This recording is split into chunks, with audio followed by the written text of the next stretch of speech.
नमस्कार विद्यार्थी मित्रांनो, आज या व्हिडिओमध्ये आपण पॉलिटीचे अतिशय महत्त्वाचे प्रश्न अभ्यासणार आहोत की तुमच्यासाठी खूप फायदेशीर असणार आहेत। वन लाइनर स्वरूपाचे रॅपिड फायर पद्धतीने घेऊ आपण।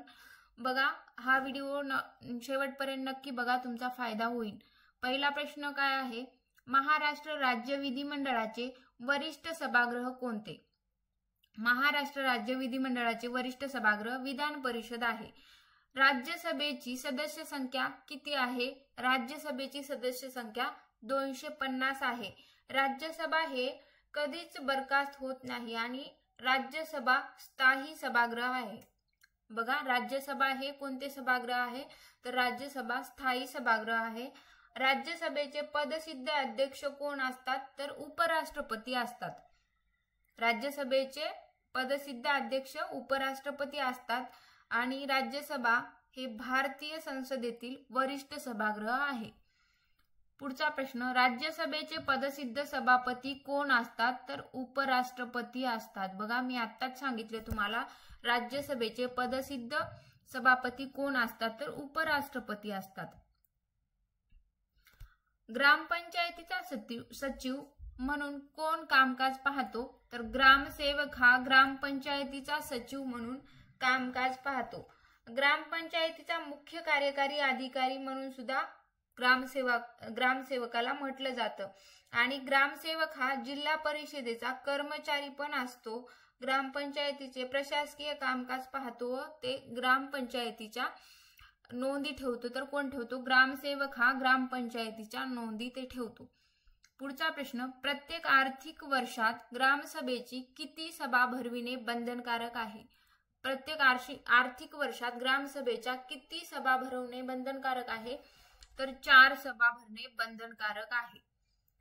ग्रामसभा बोलविण्याची जबाबदारी कोणावर असते? तर ग्रामसभा बोलविण्याची जबाबदारी सरपंचावर असते आणि सरपंच होण्यासाठी वयाची मर्यादा किती आहे? बघा, 21 वर्षानंतरच 21 वर्ष पूर्ण झाल्यावरच आपल्याला सरपंचकीची निवडणूक लढवता येते। इंडियन इंडिपेंडन्स लीगची स्थापना कोणी केली? तर रासबिहारी बोस यांनी इंडियन इंडिपेंडन्स लीगची स्थापना केली। पुढे बघा, लोकमान्य टिळक स्मारक कोणत्या शहरात आहे? लोकमान्य टिळक स्मारक रत्नागिरी जिल्ह्यामध्ये आहे। लोकमान्य टिळक यांचा जन्म कधी झाला? तर 23 जुलै 1856 रोजी झाला। बघा, लोकमान्य टिळक यांचा जन्म 1856 मध्ये झाला आणि मृत्यू कधी झाला? तर 1 ऑगस्ट 1920 मध्ये लोकमान्य टिळक यांचा मृत्यू झाला। लोकमान्य टिळक यांचे पूर्ण नाव काय होते? तर केशव गंगाधर टिळक होते। लोकमान्य टिळक यांचे पूर्ण नाव पण विचारून झालेलं आहे। केशव गंगाधर टिळक हे लोकमान्य टिळक यांचे पूर्ण नाव होते आणि त्यांचं ब्रीद वाक्य पण होतं। तर काय होतं बघा त्यांचं ब्रीद वाक्य? स्वराज्य हा माझा जन्मसिद्ध हक्क आहे आणि तो मिळवणारच। हे कोणाचं ब्रीद वाक्य होतं? तर लोकमान्य टिळक यांचं ब्रीद वाक्य होतं। लोकमान्य टिळक यांनाच आधुनिक भारताचे जनक किंवा आधुनिक भारताचा निर्माता पण म्हटलं जात होतं। आणि लोकमान्य टिळक यांनी कोणता एक ग्रंथ लिहिलेला आहे तुम्हाला माहिती आहे का? तर लोकमान्य टिळक यांचा ग्रंथ गीता रहस्य आहे। लोकमान्य टिळक यांची वृत्तपत्रे पण होती। कोणती होती? बघा, केसरी आणि मराठा हे लोकमान्य टिळक यांची वृत्तपत्रे होती। पुढे बघा, महाराष्ट्र विधान परिषदेमध्ये राज्यपाल नामनियुक्त सदस्यांची संख्या किती? तर 12 आहे। बघा, नामनियुक्त सदस्यांची संख्या 12 आहे। पुढचा प्रश्न, राज्य आणीबाणी घोषित करण्याची शिफारस राष्ट्रपतींना कोण करू शकतो? तर राज्यपाल करू शकतो। बघा, राज्यपाल हा राज्य आणीबाणी घोषित करण्यासाठी शिफारस कोणाला करू शकतो? तर राष्ट्रपतींना करू शकतो। भारताच्या राष्ट्रपतींना पद व गोपनीयतेची शपथ कोण देतात? तर भारताच्या राष्ट्रपतींना पद व गोपनीयतेची शपथ सरन्यायाधीश देतात। भारताचे राष्ट्रपती राजीनामा कोणास देतात? तर उपराष्ट्रपतीकडे देतात। उपराष्ट्रपतीकडे राजीनामा कोण देतो? तर भारताचे राष्ट्रपती देतात। पुढचा प्रश्न, भारतीय संविधानाच्या मसुदा समितीचे अध्यक्ष कोण होते? हा पण प्रश्न खूप वेळा विचारून झालेला आहे परीक्षेमध्ये। भारतीय संविधान संविधानाच्या मसुदा समितीचे अध्यक्ष कोण होते? तर डॉक्टर बाबासाहेब आंबेडकर हे भारतीय संविधानाच्या मसुदा समितीचे अध्यक्ष होते आणि डॉक्टर बाबासाहेब आंबेडकर यांचा जन्म 14 एप्रिल 1891 रोजी महू या गावी झाला होता. त्यांचा जन्म बघा 1891 रोजी महू या गावी झाला होता. आणि मसुदा समितीमध्ये सदस्य कोण कोण होते बघा, तर एन गोपालस्वामी अय्यंगार होते, अय्यर, मुंशी, कृष्णामाचारी हे काय होते तर मसुदा समितीमध्ये सदस्य होते. बघा अध्यक्ष आंबेडकर होते आणि सदस्य अय्यंगार, मुंशी, कृष्णामाचारी, अय्यर हे होते. भारताच्या नियंत्रक आणि महालेखा परीक्षाची नियुक्ती कोणाकडून केली जाते किंवा कोणाकडून होते तर राष्ट्रपतीकडून होते. बघा राष्ट्रपतीकडून कोणाकडून नियुक्ती होते तर भारताच्या नियंत्रण आणि महालेखा परीक्षाची नियुक्ती राष्ट्रपती करतात. देशातील कायद्याची निर्मिती करणारी सर्वोच्च संस्था म्हणजे कोणती संस्था होय तर संसद होय. बघा संसद हे देशातील कायद्याची निर्मिती करणारी सर्वोच्च संस्था आपल्याला सांगता येते. पुढचा प्रश्न, भारतीय राज्यघटनेचे कलम 51 कशाशी संबंधित आहे? बघा कलम 51 कशाशी संबंधित आहे तर मूलभूत कर्तव्याशी संबंधित आहे. भारतीय राज्यघटनेमध्ये एकूण किती मूलभूत कर्तव्य आहेत तर एकूण 11 मूलभूत कर्तव्य आहेत. भारतीय राज्यघटनेमध्ये एकूण 11 मूलभूत कर्तव्य आहेत. आणि मूलभूत कर्तव्याचा समावेश कोणत्या याच्यातून केलेला आहे तर 1976 मध्ये 42व्या घटना दुरुस्तीद्वारे संविधानात मूलभूत कर्तव्याचा समावेश करण्यात आलेला आहे. पुढचा प्रश्न, कोणत्या घटनात्मक तरतुदीनुसार दाद मागता येतो तर हेबियस कॉर्पस या तरतुदीनुसार दाद मागता येतो. उपराष्ट्रपती हे टिंबरचे पदसिद्ध अध्यक्ष असतात तर राज्यसभेचे हे उपराष्ट्रपती पदसिद्ध अध्यक्ष असतात. पुढचा प्रश्न,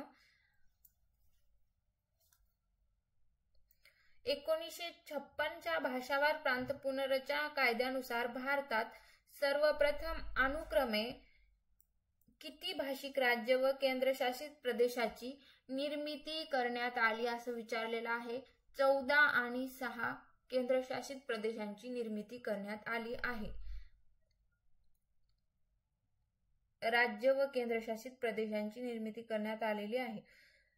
पुढचा प्रश्न, सप्टेंबर 1948 मध्ये कोणत्या सांकेतिक पॉलिसी कारवाईद्वारे हैदराबाद हे संस्थान भारतीय संघराज्यात विलीन करण्यात आले तर ऑपरेशन पोलो या महाराष्ट्रात विधान परिषदेची एकूण सदस्य संख्या किती आहे? आता विधान परिषदेवर आपल्याला प्रश्न विचारलेला आहे बघा, तर विधान परिषदेमध्ये एकूण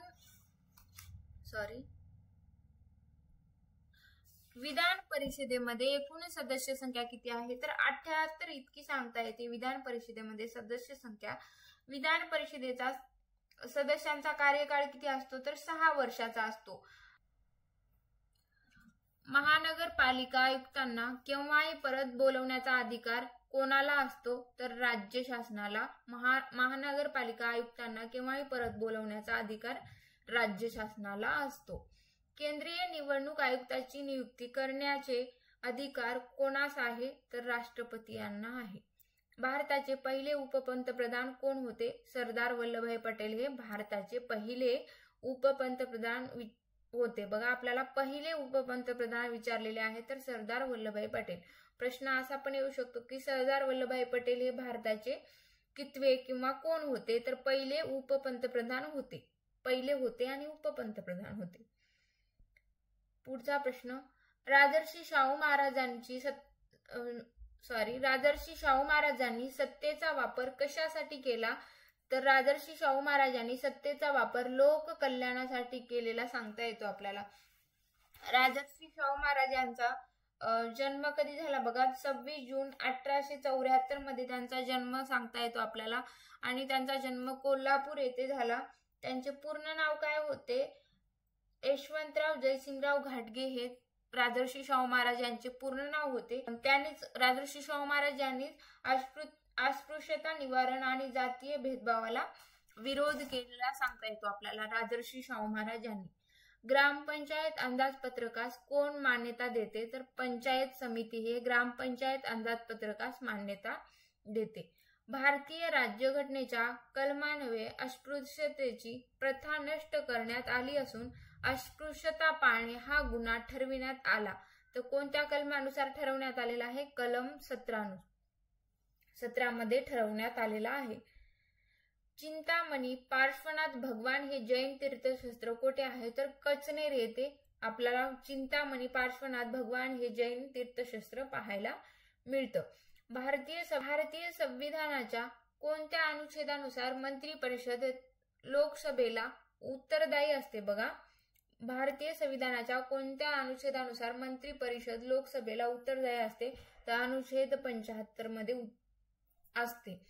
भारतीय राज्यघटना तयार करण्यासाठी नेमलेल्या घटना समितीचे सदस्य कोण नव्हते? आपल्याला कोण नव्हते विचारलेलं आहे. कधी कधी परीक्षेमध्ये कोण होते पण विचारलं जाऊ शकतं. त्यासाठी प्रश्न काळजीपूर्वक आणि पूर्ण वाचायचा, नंतरच उत्तर द्यायचं. भारतीय राज्यघटना तयार करण्यासाठी नेमलेल्या घटना समितीच्या सदस्य आपल्याला महात्मा गांधी हे नव्हते.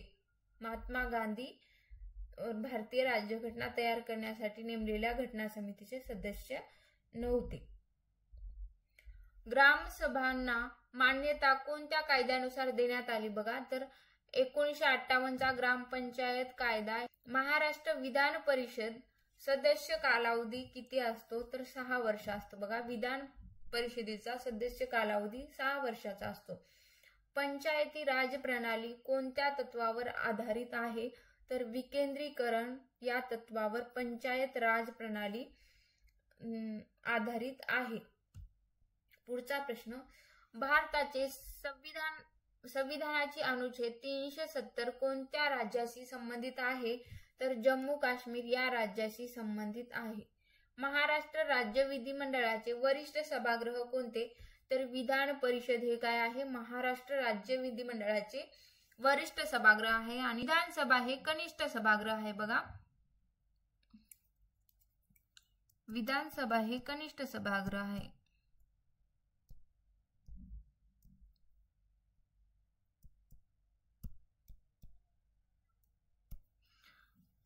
महाराष्ट्र राज्य विधिमंडळाचे वरिष्ठ सभागृह विधान परिषद आहे आणि विधानसभा कनिष्ठ सभागृह आहे. विधानसभा अध्यक्ष त्यांचा राजीनामा कोणास सादर करतात? म्हणजे विधानसभेचे अध्यक्ष त्यांचा राजीनामा कोणाकडे सादर करतात? तर विधानसभेचे उपाध्यक्ष यांच्याकडे सादर करतात. पुढचा प्रश्न, सोलापूर धुळे राष्ट्रीय महामार्ग नंबर किती आहे? तर 211 आहे. सोलापूर धुळे राष्ट्रीय महामार्ग नंबर 211 आहे. राष्ट्रध्वजाची उंची व लांबी यांचे प्रमाण कसे असते? तर 2:3 असते. धनविधेयक मध्ये प्रस्तुत केले जाते. बघा, धनविधेयक कशामध्ये प्रस्तुत केले जाते? लोकसभा, राज्यसभा कशामध्ये? तर फक्त लोकसभेमध्ये धनविधेयक प्रस्तुत केले जाते. महाराष्ट्रात सर्वात जास्त काळ पदावर राहणारे राज्यपाल विचारलेला आहे आपल्याला. सर्वात जास्त काळ राज्यपाल कोण होते महाराष्ट्रात? तर PC अलेक्झांडर हे महाराष्ट्रात सर्वात जास्त पदावर, म्हणजे राज्यपाल या पदावर सर्वात जास्त काळ सांगता येतात. धन्यवाद.